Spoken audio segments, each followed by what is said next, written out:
Um, the session is meant to address why Malta is such an international hub and the place to be, the choice. And I thought I'll give you some background of where we came from. Malta is the smallest member state in the European Union. It's a small island state. I was there to see the downfall of manufacturing, like most other manufacturing countries. And it was in 1999 that the government of Malta at the time was planning diversification of its economic policy. It's at that time that Malta started to turn towards the services industry. And obviously, with the advent of internet and the Internet of Things, some people had foresight. So the gaming industry in Malta today is the result of foresight in the late 90s and in 2000. The success in the late 90s of the financial services industry. And at the same time, Malta was going through a great transformation, both of its economic policies and the sectoral policies, and also infrastructurally. Obviously, to help that transformation, there were already many fiscal incentives that assisted both investment and operation.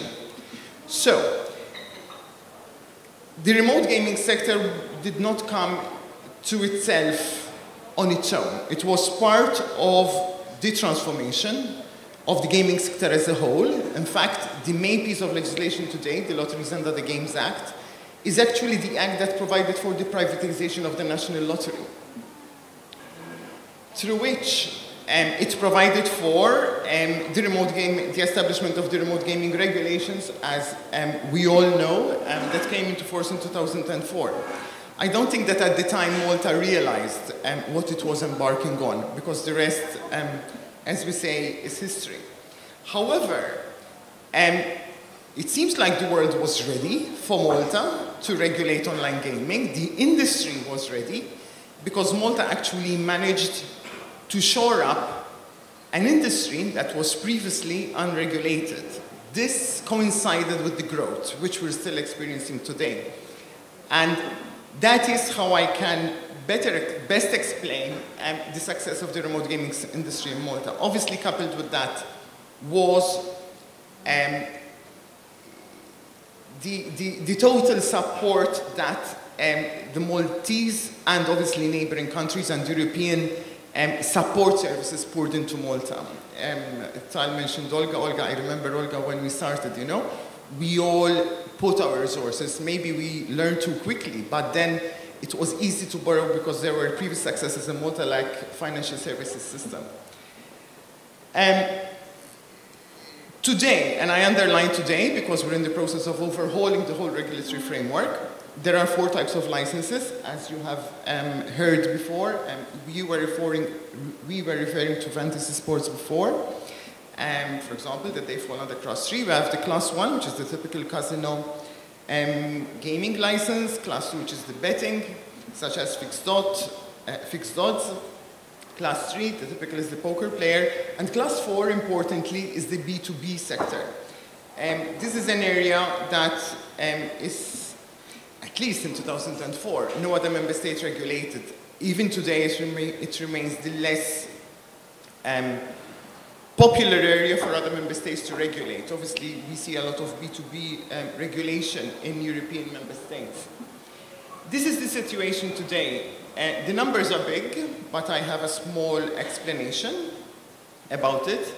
We have approximately 280 companies located and licensed in Malta. Between them, they hold close to 480 licenses. The reason for that is that based on the current licensing regime, one company can require to have more than one license.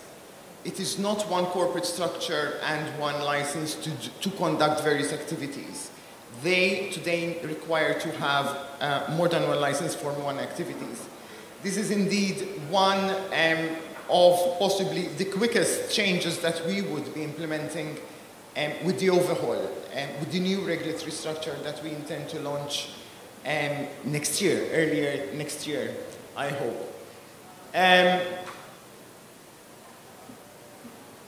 I was asked to talk about OFXG, or to say something about what remote gaming means for Malta today. Remote gaming today contributes to more than 9%, and I underline remote gaming only, to Malta's gross value added, in other words, GDP.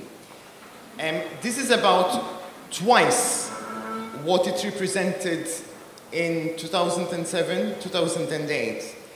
Please note that the Maltese economy did not have the dip that other economies had post-2009. So, all things relative, the 9% that the remote sector represents today of our GDP is quite substantial.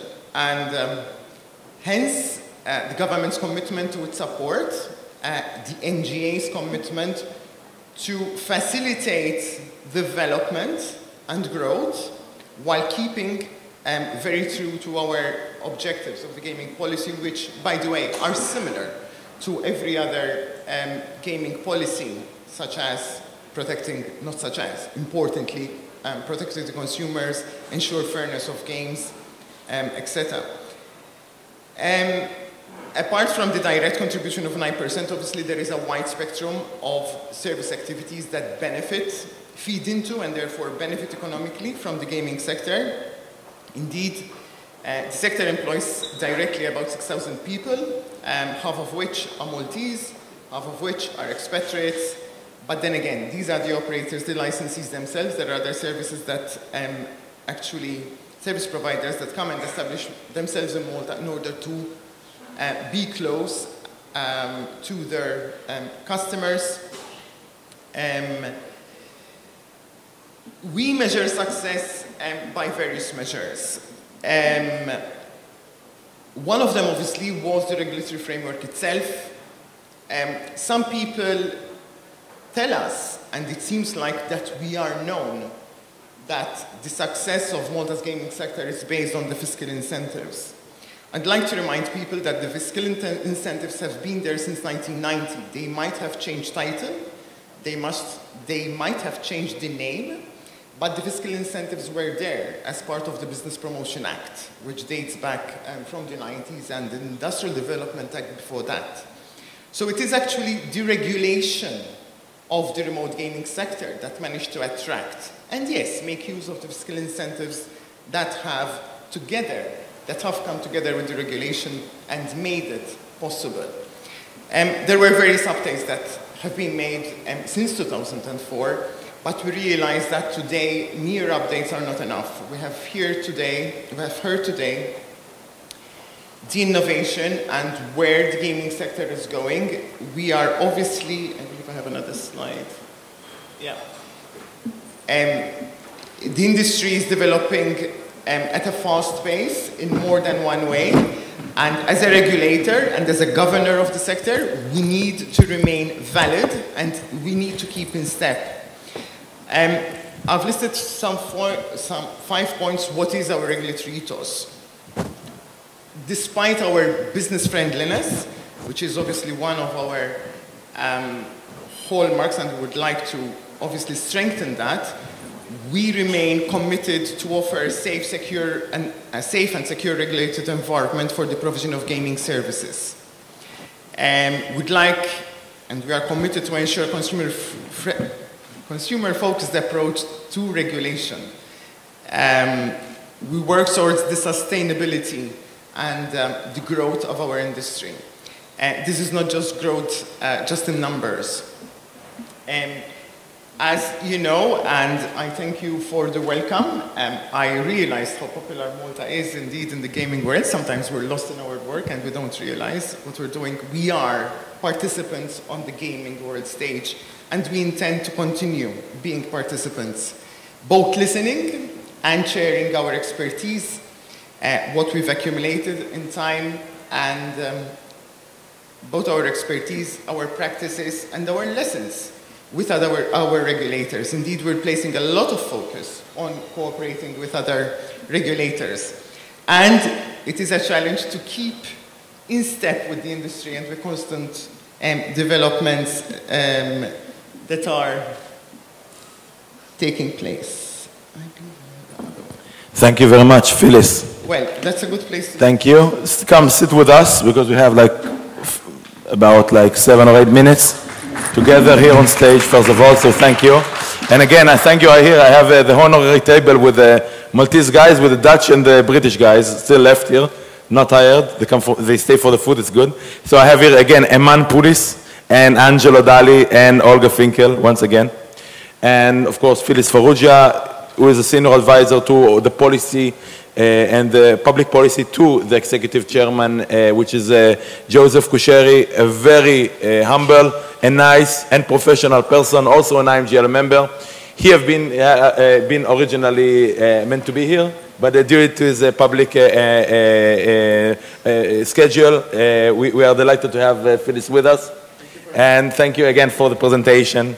And I would like to start with asking Phyllis, you know, we all know here in the audience the Curaçao regulation, we know the UK Isle of Man regulation, Jersey, Guernsey, we know all of these places. You know, if we heard beforehand the guy from Fibonacci, Tal Miller, spoke about lightweight regulations, I called it brass plate regulations or exotic regulations, we all mean the same. I want to understand Malta's advantage compared to these, let's say, compare it to the, let's say, more heavyweight regulations and the lightweight regulations. I would like to hear a few minutes on this type of comparisons with the basics, okay?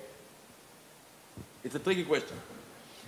Where do I start? I believe Chairman Kusheri was asked this question in February of this year in London, and I think his answer captures it all.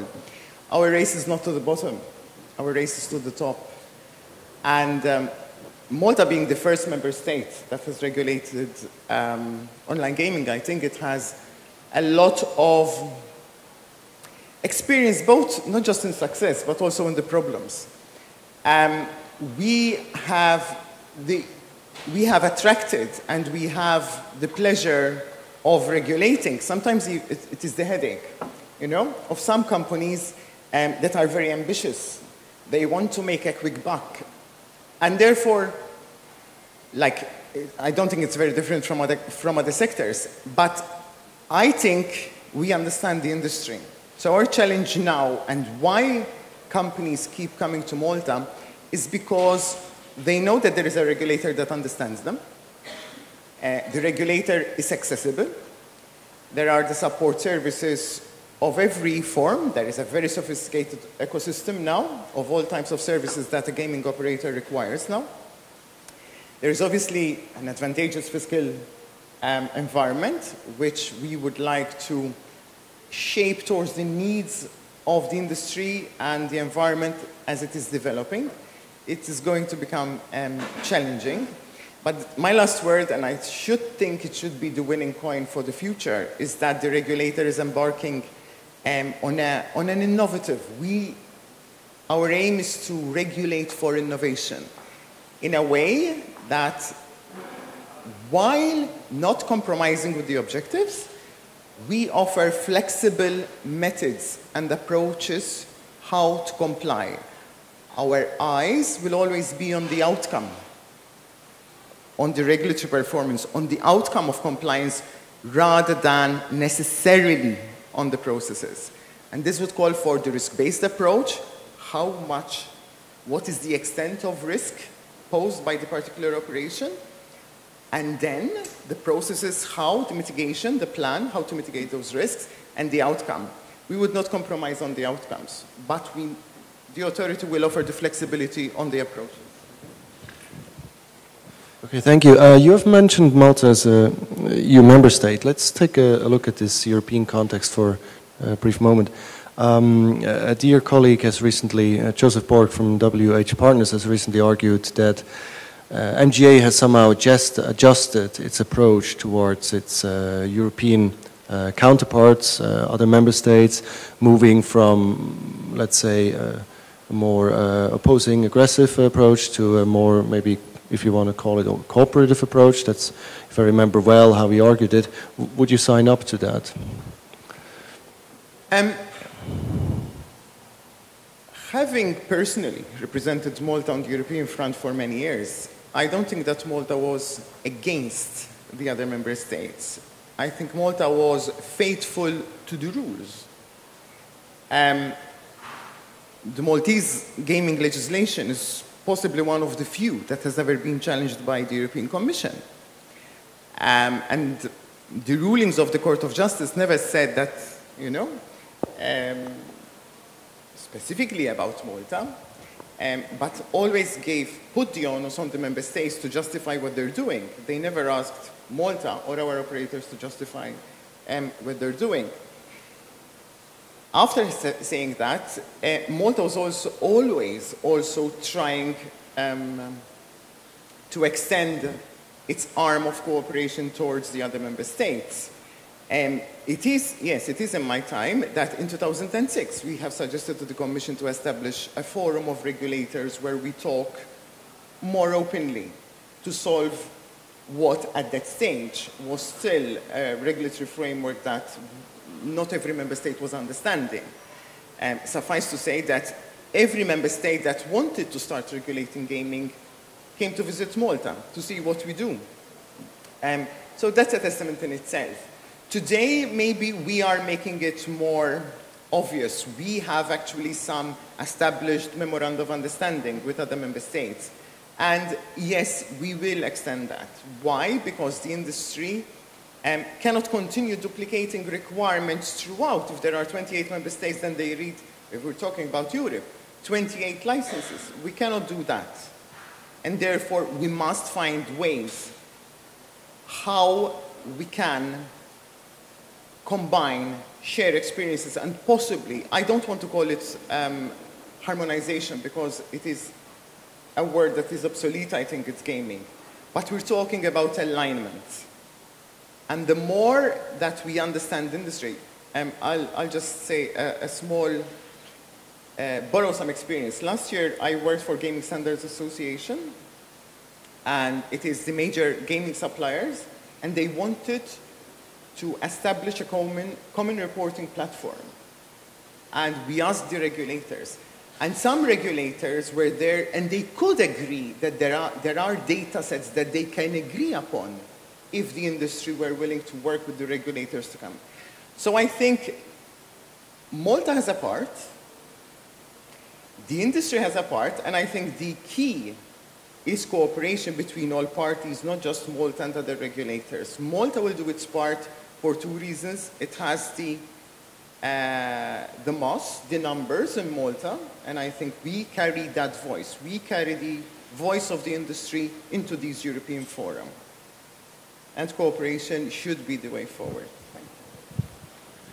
Thank you very much, Phyllis, and thank you very much, Simon. Look, our time has ended, so I really thank you all. It's